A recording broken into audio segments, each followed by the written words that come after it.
Hello friends, வணக்கம். Welcome back to Jay's kitchen. நம்ம சேனலை இதான் ஃபர்ஸ்ட் டைம் பார்க்குறீங்கன்னா மறக்காமல் லைக் பண்ணுங்கள், சப்ஸ்கிரைப் பண்ணுங்கள், ஷேர் பண்ணுங்கள். இன்றைக்கி நம்ம சேனலில் என்ன பார்க்க போகிறோம்னா ஒரு சூப்பரான ஃபிஷ்ஷை வச்சு ஒரு கிரேவி பண்ண போகிறோம். பார்த்தீங்கன்னா இதோட டெக்ஸ்சர், கலர் எல்லாமே ஒரு பர்ஃபெக்டாக இருக்கும். எப்படி பண்ணுறதுங்கிறத பார்க்கலாம். இதுக்கு வந்து ரொம்ப சிம்பிளான இன்க்ரீடியன்ஸாக நீங்கள் மிளகெல்லாம் அரைக்க தேவையில்லை. ஸோ இப்போ என்னென்னா காஷ்மீரி சில்லி பவுடர் 1 டீஸ்பூன், அது இல்லைன்னா நார்மல் சில்லி பவுடர் எடுத்துக்கோங்க. Homemade garam masala 1 teaspoon, coriander powder 2 teaspoon,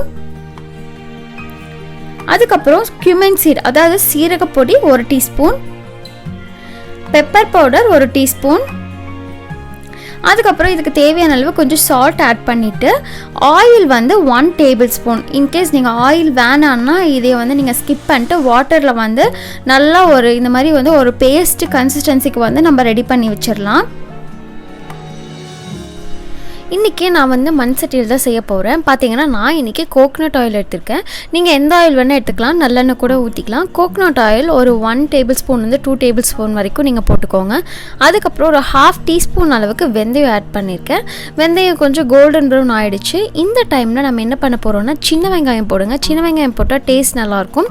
so பார்த்தீங்கன்னா சின்ன வெங்காயம் ஒரு 20 சின்ன வெங்காயம் நல்லா நீளமாக கட் பண்ணி வச்சுருக்கேன். அதே மாதிரி பூண்டு பார்த்திங்கன்னா ஒரு 10 பல் பூண்டு நீளமாக கட் பண்ணி போட்டிருக்கேன்.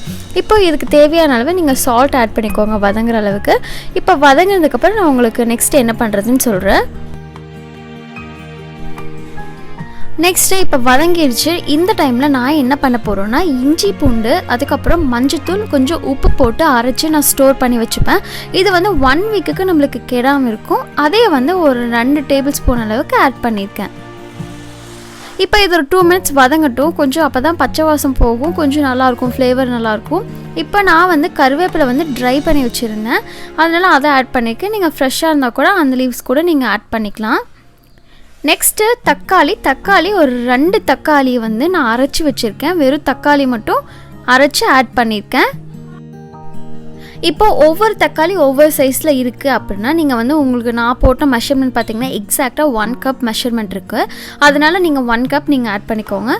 இப்போ பார்த்திங்கன்னா கொஞ்சம் வந்து வதங்க ஆரம்பிச்சிச்சு. நெக்ஸ்ட் நம்ம என்ன ஆட் பண்ண போகிறோம்னா பச்சை மிளகா வேணும்னா நீங்கள் ஆட் பண்ணிக்கோங்க. நான் வந்து 2 பச்சை மிளகா ஆட் பண்ணியிருக்கேன். அதுக்கப்புறம் நம்ம கலந்து வச்சுருந்தா அந்த மசாலா ஸ்பைஸ் பவுடர் அந்த பேஸ்ட் மாதிரி பண்ணி வச்சுருந்தா நம்ம இப்போ ஆட் பண்ணிக்கலாம்.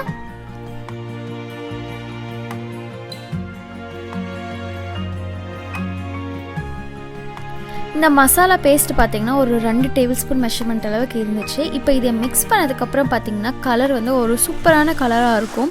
ரெஸ்டாரண்ட் ஸ்டைலில் இருக்க மாதிரி கலர் வந்துடும்.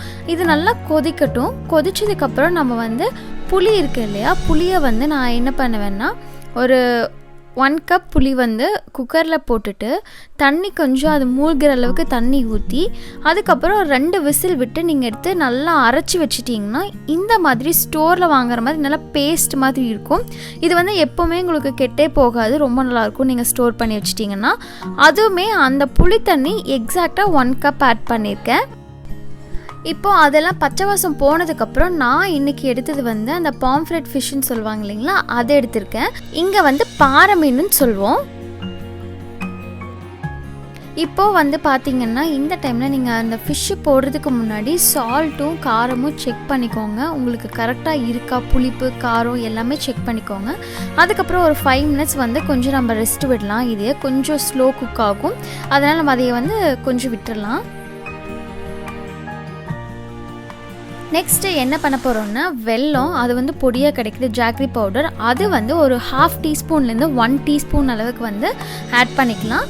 அதை வந்து நான் இப்படி போட்டு வச்சுட்டு அதுக்கப்புறம் வந்து நான் லிட்டு க்ளோஸ் பண்ணி எக்ஸாக்டாக 5 மினிட்ஸ் மட்டும்தான் நான் விட்டேன். இப்போ நல்லா கொதி வந்துருச்சு. சைட்லலாம் பார்த்திங்கன்னா எண்ணெய் பிரிஞ்சு சூப்பராக வந்துருச்சு. நாம் இப்போ கொரியண்டர் லீவ்ஸ் போட்டு கார்னிஷ் பண்ணிடலாம். அவ்வளோதான், நம்மளோட ஃபிஷ் கிரேவி சூப்பராக ரெடி ஆயிடுச்சு. இது ஹாட் ரைஸோட சர்வ் பண்ணும்போது ரொம்ப நல்லாயிருக்கும். ஸோ எல்லோரும் கண்டிப்பாக ட்ரை பண்ணுங்கள். இந்த மாதிரி ஈஸியாக இவ்வளோ டேஸ்ட்டாக கண்டிப்பாக ட்ரை பண்ணியிருக்க மாட்டீங்க. So don't forget to try this recipe. Thanks for வாட்சிங்.